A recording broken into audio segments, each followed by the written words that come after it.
দেশের দক্ষিণ পূর্বাঞ্চলে বেপরোয়া মানব পাচারকারী চক্র নিয়ে কালের কণ্ঠ ও কালের কণ্ঠ ডিজিটালে ধারাবাহিক প্রতিবেদন প্রকাশ করা হয়। প্রতিবেদন প্রকাশের পর নড়ে চড়ে বসে আইন শৃঙ্খলা বাহিনী।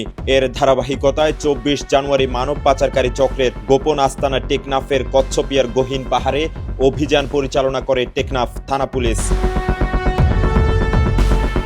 এ সময় গহীন পাহাড়ের চূড়ায় মানব পাচারকারী চক্রের গোপন আস্তানা থেকে পাচার হতে যাওয়া ১৫ জনকে উদ্ধার করা হয়। এর মধ্যে ৫ জন বাংলাদেশি নাগরিক এবং বাকি ১০ জন বাস্তুচ্যুত রোহিঙ্গা, যাদের মধ্যে শিশু রয়েছে ৬ জন। অভিযানে আটক করা হয় ২ মানব পাচারকারী সহোদরকে। তারা কচ্ছপিয়ার নুরুল কবিরের ছেলে মোহাম্মদ হারুন ও নূর মোহাম্মদ। টেকনাফ থানার উপপরিদর্শক মোহাম্মদ শাহজাহান বলেন, চক্রটি দীর্ঘদিন ধরে রোহিঙ্গা আশ্রয় শিবির ও কক্সবাজার স্থানীয় যুবকদের প্রলোভন দেখিয়ে মালয়েশিয়া নিয়ে যাবে বলে টেকনাফে নিয়ে আসে। পরে তাদের অপহরণ করে বন্দিশালায় নির্যাতন করে বিপুল পরিমাণ মুক্তিপণ আদায় করত। তিনি আরো বলেন, অভিযানের খবর টের পেয়ে পালিয়ে যায় মানব পাচারকারী চক্রের ১০ থেকে ১৫ জন সদস্য। তাদেরও গ্রেফতারে অভিযান চলছে। যারা টেকনাফের অপহরণ নিয়ে অনেকে অনেক রকম কথা বলে, পাহাড় নিয়ে কীভাবে এই পাহাড়ের মধ্যে অপহরণকারী থাকে, আমি একটু তাদের জন্য বলতেছি, তাদের একটু অভিজ্ঞতার জন্য দেখাচ্ছি। আপনারা দেখেন, আমরা যে পাহাড় উঠছি, ওই যে সাগর দেখা যাচ্ছে, এটা হচ্ছে কচ্ছপিয়া পাহাড়।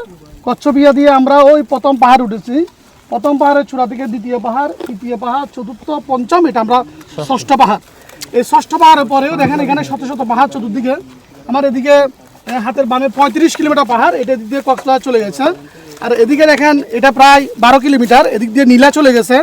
আর এদিকে হচ্ছে টেকনাফ। হ্যাঁ, চতুর্দিকে পাহাড় আর পাহাড়।